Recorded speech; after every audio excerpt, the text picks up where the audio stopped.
आग लगाई जा रही है और पाठशालाओं में नर के मांस पकाए जा रहे हैं, विद्वानों के मस्तक फोड़े जा रहे हैं, साधुओं को शराब पिलाई जा रही है। जिधर देखो उधर चारों तरफ हाहाकार मचा हुआ है। अब पृथ्वी पापों की वजह से दबने लगी। अब करें तो करें क्या? अभी ये भार पृथ्वी से सहन नहीं हो रहा है। देवता लोग भी बहुत परेशान हैं और जब देवता लोग परेशान हैं तो प्रभु से प्रार्थना करने लगे, हे प्रभु आप जल्दी से आ जाओ, अब ये भार हमसे सहन नहीं होता है। सभी देवता प्रार्थना कर रहे हैं भगवान से।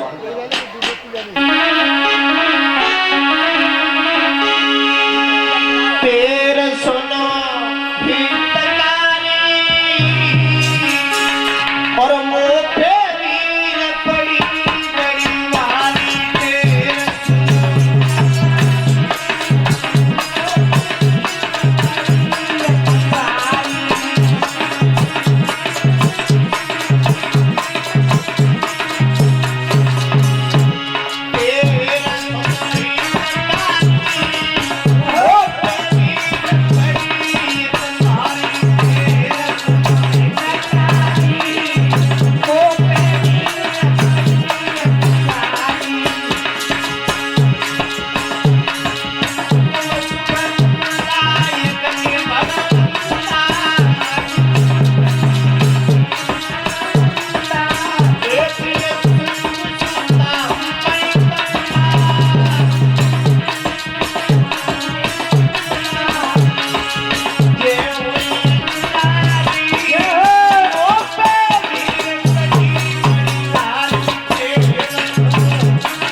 देवता लोगों ने विनती की है, आग्रह किया है, निवेदन किया है, प्रभु अब ये भार हमसे सहन नहीं होता है, आप जल्दी से अवतार लेकर के आ जाओ।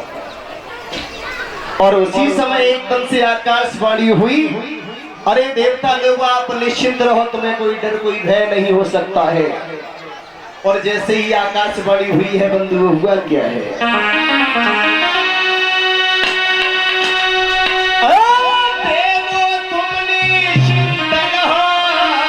गुरुदेव तुम्हें न कोई होगा, धरनी होगी ये रंग भूमि धरनी का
दूंगा।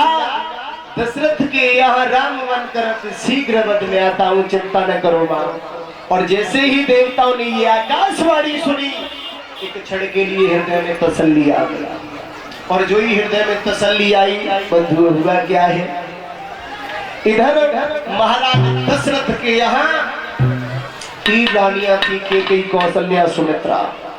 लेकिन 3 रानियों की गोद से किसी ने भी जन्म नहीं लिया। लेकिन जगदीश रामायण का प्रमाण तो ये मिलता है बंधु कि महाराज दशरथ के घर में 760 रानियां थी, लेकिन दर्जा 3 रानियों को दिया जाता है, कैकेयी, कौशल्या, सुमित्रा को। एक बार भूपति मन माई, भैया गिलान मेरे सुतनाही। महाराज दशरथ ने एक ही बार क्यों सोचा, एक पति महाराज यदि रामायण को उठा करके देख लिया जाए तो शब्द शब्द पे शंका है, जगह जगह शंका है। महाराज दशरथ के मन में सिर्फ एक ही बार ये बात क्यों आई कि एक बार भूपति मन माई, भैया गिलान मेरे सुतनाई। मेरे घर में कोई भी संतान नहीं है, अब मैं क्या करूं क्या नहीं करूं। तो देने ही की महाराज दशरथ ने क्या किया, गुरु श्रृंगी ऋषि को बुलाया, वशिष्ठ को बुलाया, आंगन में एक पुत्र यज्ञ रचाया। और जो एक पुत्र यज्ञ रचाया है आंगन में बंधुओं, तो होना ही क्या था। और जैसे ही आंगन में यज्ञ रचाया,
जैसे ही आंगन में स्वाहा स्वाहा का शब्द प्रारंभ हुआ, अग्निदेव खीर का पात्र लेकर के प्रकट हो गए।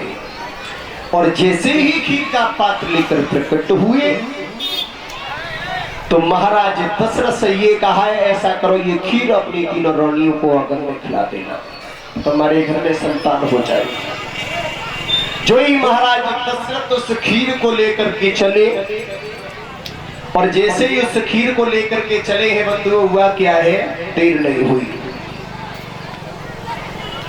और उसी समय महाराज दशरथ ने 3 रानियों को आंगन में खीर खिलाई। कैसे, अर्ध भाग कौशल्य दीना, उरहू में से आधा कर दीना। देखिए महाराज, अर्ध भाग यानी आधी खीर कौशल्या को दी, और आधी में से आधी आधी कर दी कि कई और सुमित्रा को। इधर हुआ क्या, सुमित्रा अपनी खीर रख के काम काज में लग गई, आकाश से चील आई, चोंच में लेके वो खीर उड़ गई। मैया कौशल्या ने ये सोचा कि इसके पास में खीर थोड़ी बची है, अपने में से और दी है। जब सुमित्रा को 3 रानियों ने वो आंगन में खीर खाई करती हो, और जैसे ही आंगन में खीर खाई है, 3 रानियों ने गर्भ धारण किया। और जब गर्भ धारण किया, हुआ क्या है, 9 मास पूर्ण हो जाते हैं। जैसे ही 9 मास पूर्ण हो जाते हैं, समय नजदीक आया, तो कैसा था वो सुहाना मौसम जब समय नजदीक आया प्रभु राम का अवतार होने का समय।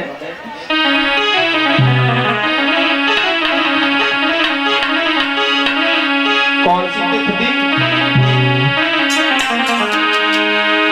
नौमी तिथि मधुमास पूर्णिमा शुक्ल पक्षी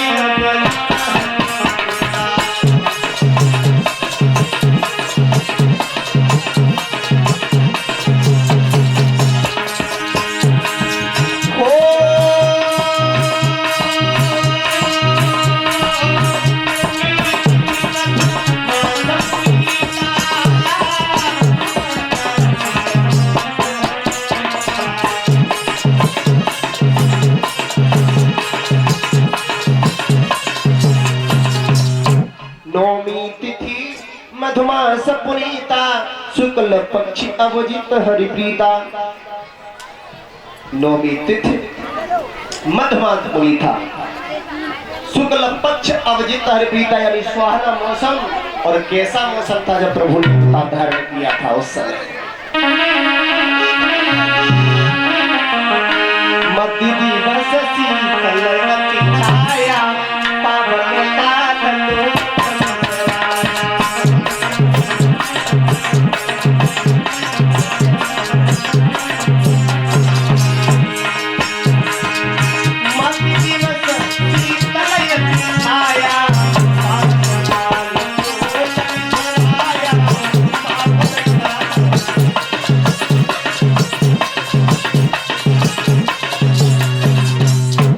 मध्य दिवस शीतल यति छाया पावन काल लोक विसराया। नहीं अधिक धूप और नहीं अधिक छाव। जब सुहाना मौसम ऐसे समय में